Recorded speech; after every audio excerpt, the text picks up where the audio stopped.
got a little bit of room. 3-on-3 going in. He chips it in behind Gilmore. Back in. Put up. And in. Austin Cangelosi with the game winner in overtime. What a play. In the game, Sedum will carry the puck behind his net and wait out the buzzer. They're on their feet here at the Covelli Center. And ladies and gentlemen, the Youngstown Phantoms are the 2018 Eastern Conference champions. They're going to the Clark Cup final.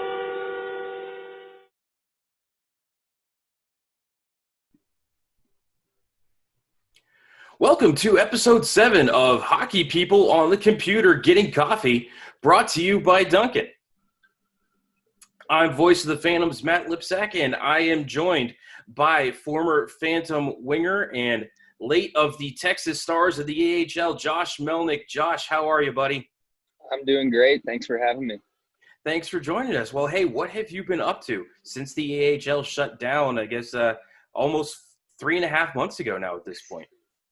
Yeah, honestly, haven't really been up to too much. Just trying to stay busy. Just trying to find places to train here and there and stay in shape. Yeah, you told me you were training in Colorado right now, doing a little high altitude stuff, trying to get the endurance up. Yeah, I actually moved out here a couple weeks ago. My girlfriend lives out here, so it's been nice to spend some time with her and be able to get in the gym and on the ice as well. Awesome. Well, so between your amateur tryout right after your senior season of college and this year's shortened season, you've played about the equivalent of one AHL season. You have 19 points in 66 career AHL games. How do you think the pro level's going so far? It's going pretty well. I mean, I had a pretty good year. I was off to a bit of a rough start, but it was an awesome year, full of great experiences, and we had a great team. But I'm looking forward to the coming years as well. Awesome, man. So let's talk a little bit about your time in Youngstown. Do you have any particular memory that sticks out most from the 2 seasons you spent in Northeastern Ohio?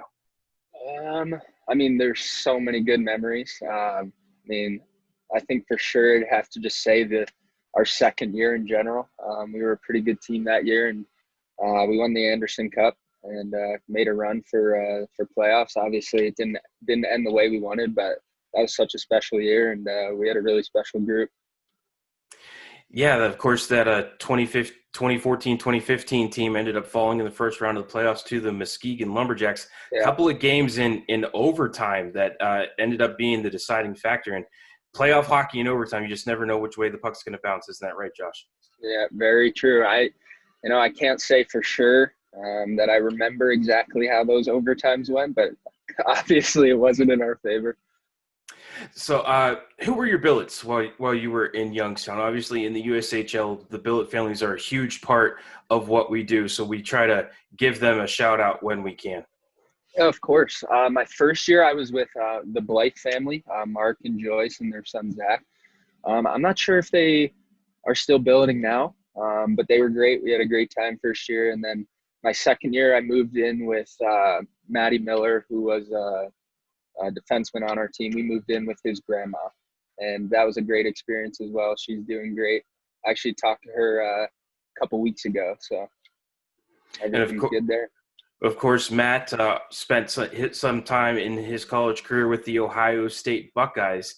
Let's talk about those teams that you were part of, the 13-14 team, which was not very successful, and then the 14-15 team, which was the most successful team in Phantoms history, of course, winning the Anderson Cup, which is awarded to the highest point-getting team in the regular season in the USHL.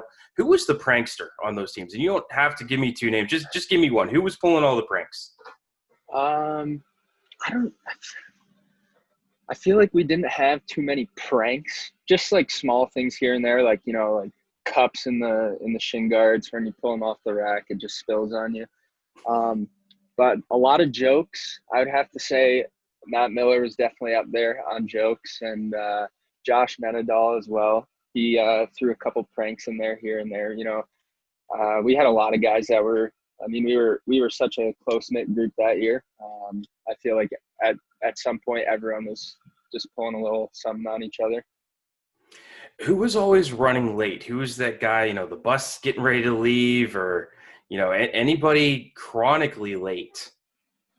Not honestly, not that I remember, but for some reason, Kevin Conley sticks out. I Okay. don't know why. I don't know why. I just maybe it's just because I feel like he always loved to sleep. So on the bus, he was always sleeping when it was time to get off. There we go. So speaking of the bus, who snored the loudest on all those 19, 20-hour bus trips? Definitely Josh Melnick for sure. My second year, I was in the back of the bus with him. I'm not sure. Does the team still have the sleeper bus? I don't think they do anymore. Okay. Well, we were fortunate to have a nice sleeper bus back in the day, and pretty much everyone had their own little bunk. I mean, I guess you can call that. It was more of like a cave. There wasn't much room in there. You laid down and your face was about this far from the ceiling. Uh, but yeah, Josh Menadala back of the bus it was kind of like a bear back there. It's tough to get sleep when he was around. So in your little cave there, could you have laid sideways, like on your side if you wanted to, or did you have to lay on your back or on your stomach? I think you could lay on your side, but you couldn't really move at all because the ceiling was just right in front of you. It was All right. coming down. So who was the guy that always had the energy at the end of practice? Didn't matter if it was bag skates or scrimmages, hey guys, let's go another hour. I'm ready. Yeah, I would probably say Kyle Connor for sure. Okay. He has a ton of energy. We'd have ping pong tournaments in the locker room, and they got a little heated sometimes before or after practice. So it was a good way to warm up because you were sweating after ping pong, and then if you played after practice, everyone was too tired to play or just tired from being on the ice, and Kyle was always ready to go. And hockey players aren't competitive, are they? No, not at all. No, yeah, we had some heated matches for sure. It got intense. All right. So here's the final question I'll ask you about your teammates, and you feel free to laugh and abstain about this one. Okay. If you had a sister, would you have let any of your teammates date her? That's a tough one. I mean, I probably wouldn't let my sister date any hockey players, That's good. but I feel like most people would say that. But I mean, just in general, no, probably not. that actually Not seems to be the resounding answer to this question is yeah, no, I don't want my sister near any of my yeah. teammates. Well, not that we didn't have any good guys on the team, but just no. um, you still hold the Phantoms record for most assists in a season with 48 during that Anderson Cup year, and you were actually recently named to the Phantoms All-Decade team for 2010 to 2020. Do you think that assist record's ever going to be broken? And how special is it to know that 5 years after you left Youngstown, people still remember you and think that highly of you to name you to the All-Decade team? Yeah, no, that's a huge honor, and thank you to whoever supported me and voted for me. I really appreciate that. It means a lot. Um, Honestly, it is a bit shocking to hear that record hasn't been broken, and yeah, I do hope it's broken by somebody. It just goes to show how tough the game is, and like I said, hopefully it does get broken. Hopefully, someone comes along and bumps me out of that spot, and I'd love to see that, and good for whoever does that. We'll be keeping an eye on it for you, that's for sure. So I'm going to take you back to 2015. You've moved from Youngstown to Oxford to start your NCAA career with the Miami Redhawks. Kiefer Sherwood and Connor Lemarand are also incoming freshmen. Alex Gasick, who I maintain still grows the best mustache in Youngstown Phantoms history. Am I wrong? Yeah. Am I No, wrong? I can attest to that. I got to see it for another extra year there. He was a senior my freshman year. So, yeah. Gase is already in Southwestern Ohio. Obviously, you've been with billet families for 2 years in Youngstown, but now you're out on your own. What was it like? Did it help having some of your old teammates out there with you? You had to do your laundry on your own now. So what was all that like? Yeah, I mean, it was a different experience. I mean, I did my own laundry back in Youngstown. So Okay. luckily I was accustomed to that, which was good. but no, we had a really, really good class at school. So all of us freshmen clicked right away.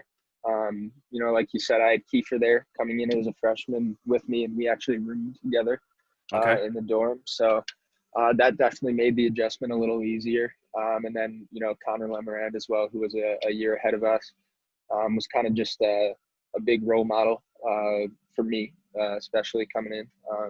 You know, big, literally, he's massive, like 6'6". Huge guy, yeah, huge human. But no, yeah, the transition was a little bit weird at first. But you know, being in the dorms with the rest of my class, we had a blast. So, how do you feel playing in the USHL and playing in Youngstown prepared you for playing at the collegiate level and now playing at the professional level as well? Yeah, I think it was huge. Backtracking a little bit, coming into the USHL just from high school was, I think, a pretty big jump, and just getting used to the speed, I would say, in USHL was way faster. And I think that for me, getting used to that was the biggest thing. And even taking that into college, that was another huge thing. And I would say I was more prepared to play in college than I was to play in the USHL, if that makes sense. It does. So I just feel like the USHL prepared me better for college, I guess, than I was expecting. So, Josh, you know, you and I were talking off the air before we started, and you mentioned that you're going to be a restricted free agent here this summer. What is next for Josh Melnick? You said you're doing some off-season training. Tell us about what's going on. What can you expect for the upcoming summer? Honestly, I've been getting this question a lot, but I don't really know right now, just because everything going on with COVID-19. I was hoping to, after this season ended, so after college, I signed a 1-year deal out of school, which was this year. So now my contract is up. Was hoping to and excited to re-sign with Dallas. But everything's kind of on hold right now. You look around the league, no one's really doing any signings because there's teams just don't know what they're going to have for next year, money-wise and everything else-wise. So things are kind of just at a standstill right now until the NHL season gets back underway here, which it looks like it will. And then hopefully once that gets going and starts to wrap up a bit, I'll have a better idea of what's going on. So it's kind of just a big limbo right now. And that just has to be awful. You and I are recording this on July 1st. We're going to air it on July 2nd, which is also my anniversary, 4 years of marriage. Happy anniversary, Amanda. Yeah. Love you. Thank you. But yeah, NHL expected to open training camps on July 10th. So hopefully everything can proceed and we can finally get back to hockey. Josh, what's it going to be like watching hockey in August? It's going to be weird, that's for sure. Very weird. We may end up with hockey before we have baseball. I know. Usually we're almost a month past Stanley Cup playoffs now. So right. The next month or two would be almost getting ready for training camp. So it's going to be interesting. Well, Josh, before I let you go, do you have any Netflix or Hulu recommendations for us to help get us through the remainder of this pandemic while we're stuck inside? Wear your masks, people. Wear your masks. Yeah.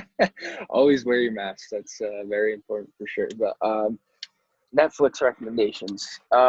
Biggest one, I would say, well, it's not on Netflix, but Game of Thrones. I'm sure most people have seen it, but I've watched it twice through now. Once, right around when season 8 was coming out, and second time during quarantine. I'm actually in the middle of Ozark right now. It's highly recommended. So that's what I'm watching now. I've watched Breaking Bad in the past. That's on Netflix. That's a great show. So let me ask you this, Josh. Did you read the Game of Thrones books before watching the TV series? Josh, I did not. Do I need to do that? Absolutely. There are some plot divergences. They are long. I will tell you they are long, although if you're out running around and doing training, get audiobooks, let them read to you. Yeah, well, that's what I usually do. I'll usually throw in a podcast when I'm in the car, but maybe I should think about doing some audiobooks. All right, Josh Melnick, late of the Texas Stars, former Youngstown fan, member of the All-Decade team. Thank you for joining us here on Hockey People on the Computer Getting Coffee, brought to you by Dunkin. Thanks. All right, fans, we will catch you next time with Episode 8. Sound out. Fade to black.